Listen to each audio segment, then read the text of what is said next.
I have to be honest and say I'm still sat there cynically saying, I bet nothing happens. I bet this all falls through.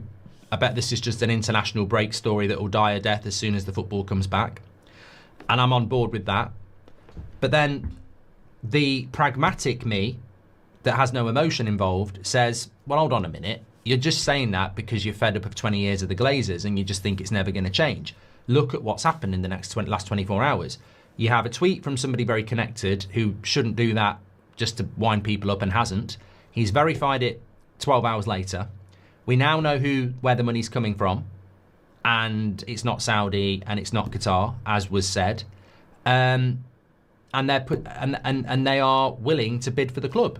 Well, let's see what happens next. Let's see what happens next, because I think, in a way, now is the perfect time, if you're wanting to buy Man United, to go for it. Now's the perfect time for protests.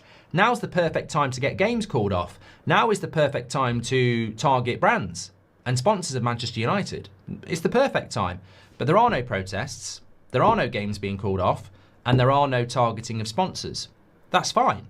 But it's still also the perfect time to try and buy the club. Why is it the perfect time to buy the club? Because it's on its arse. The manager's under pressure. The players are under pressure. The ownership's under pressure. We're not in Europe. We're 10th in the league. We've just finished 15th.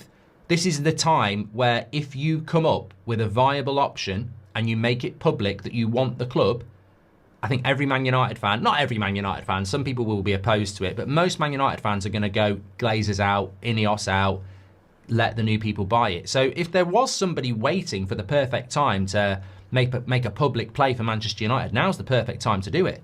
The debt is huge. The club's on its arse. No one likes the Glazers.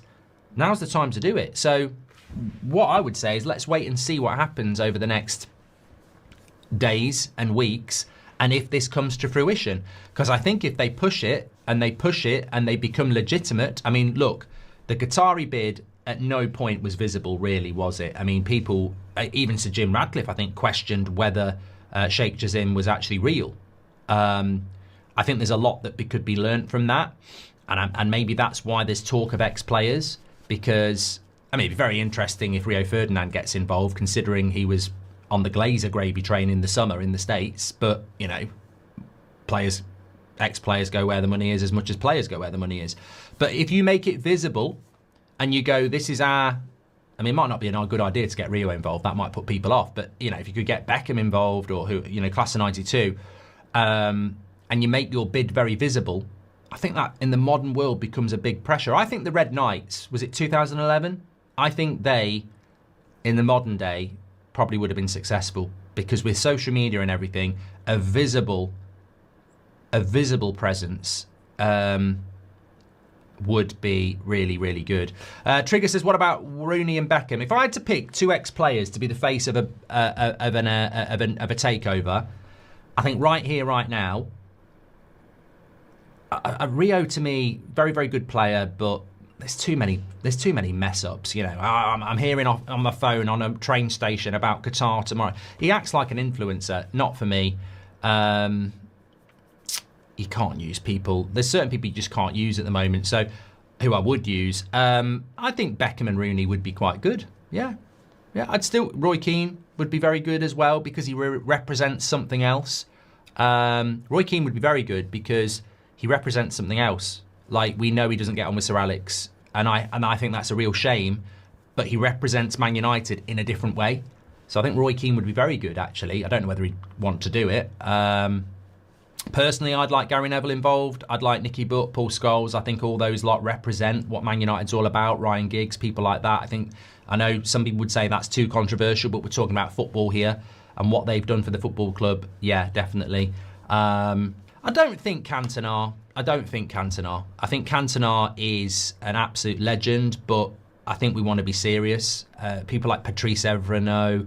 Yeah, Rio, no. But